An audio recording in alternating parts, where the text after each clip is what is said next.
Finally সেই দিনটা আমাদের জীবনে চলেই এলো, যেদিন অফিসিয়ালি কলেজ আমাদের টাটা বাই বাই করে দিল। কলেজে থাকতে মনে হতো এই সবকিছু যে কবে শেষ হবে, দেন একটা চাকরি পাবো, খুব মজা করবো, লাইফে কোনো এক্সামই থাকবে না। কিন্তু বিশ্বাস করো সেই দিনগুলোকে না খুব মিস করছি। মনে হচ্ছে যেন সেই দিনগুলো যদি আরো একবার ফিরে পাওয়া যেত, আরো বেশি করে মজা করতাম।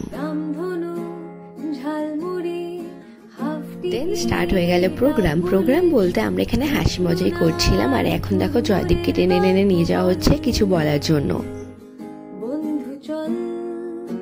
আর দেখো সেমিনার হলটা কি সুন্দর করে সাজিয়েছিল বেলুন দিয়ে জুনিয়ররা আমাদের জন্য, আর তার সাথে কেক কাটিং এরও আয়োজন করেছিল। দেখতেও যেমন সুন্দর ছিল, সাইজেও বেশ বড় ছিল। আর এই মেমেন্টো গুলো আমাদের দেওয়া হবে, কিন্তু সেটা এখন না, একটু পরে। আগে চলো কেক কাটিং করা যাক।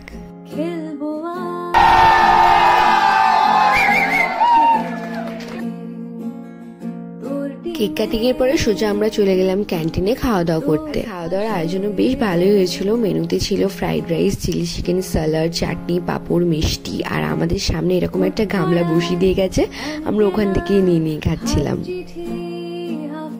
কলেজের বাইরে পুকুর পাড়টাকে না প্রচন্ড মিস করবো আমরা সবাই। আর ফেয়ারওয়েলটা একটু লেটে হওয়াতে বেশিরভাগ বন্ধুরাই কলকাতা থেকে চলে গেছিল, তাই ওদের সাথে ভিডিও কল করে কথা বলছিলাম। দেন স্টার্ট হয়ে গেল মেমেন্টোর সাথে সাথে এই কনভোকেশন হ্যাট দেওয়ার। এই হ্যাটগুলো পেয়ে না আমরা সবাই খুব খুশি হয়েছিলাম।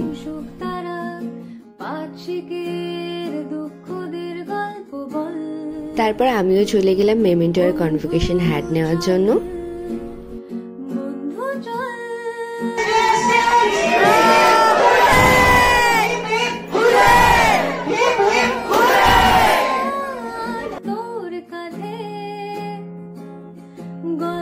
তারপর দেখো সবাই একসাথে হ্যাট পরে স্যার ম্যামদের সাথে একটা গ্রুপ ফটো তোলা হলো।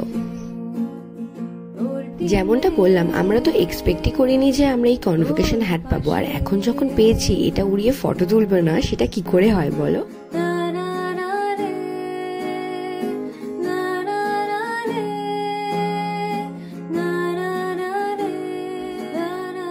তারপর আবার সেমিনার হলে এসে একটু নাচ গানা শুরু হয়ে গেল। সরস্বতী পুজো বা ফেয়ারওয়েল শেষে একটু ভাষণ নাচ না হলে কোনো অনুষ্ঠান ঠিক কমপ্লিট হয় না, কি বলো।